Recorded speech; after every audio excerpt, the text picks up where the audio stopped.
Во-первых, по Конституции президент не имеет права вмешиваться в деятельность парламента, а не вмешивается. Много примеров.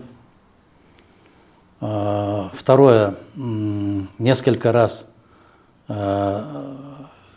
очень достаточно серьезные заявления, не соответствующие действительности, он делал, потом опровергал эти же заявления.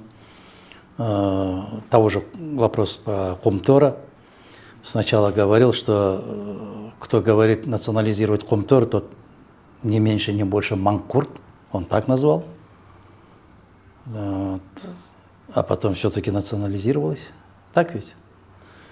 Говорит о том, что таких людей, как Акылбек Джапаров, у его в команде не будет.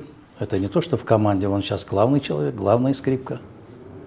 Ну, знаете, мы со счета собьемся, если будем считать, сколько раз говорил одно, а поступает совсем по-другому. Давайте не будем, оставим в покое.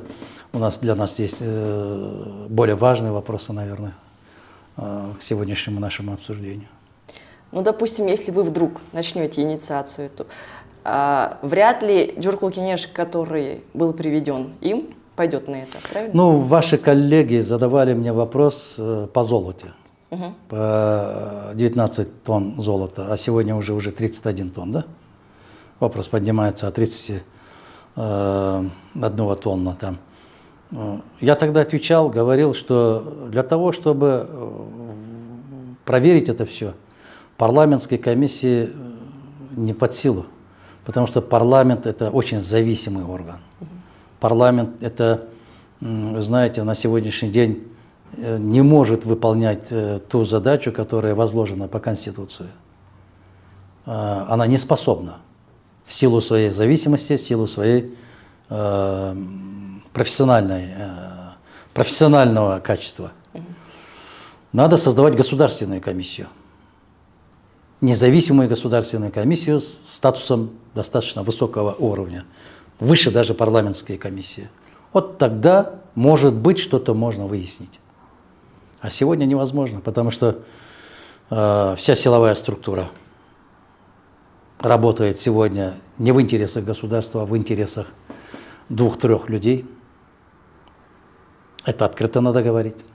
Это ни для кого не секрет. Возможно, я могу оказаться белым попугаем,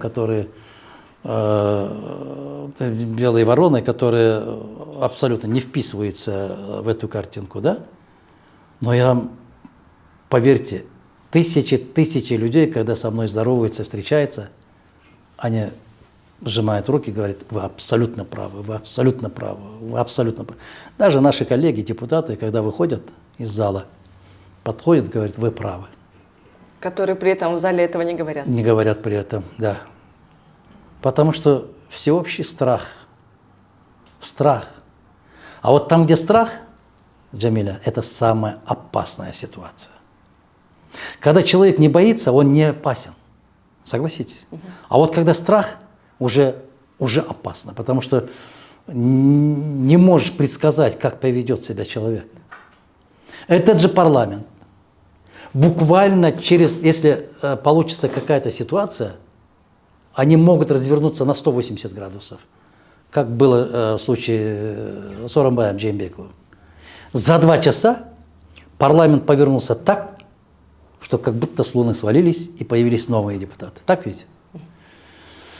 Поэтому всему свое время. Будем ждать, как в известном фильме говорили. Будем ждать. Наверное, все-таки проснемся.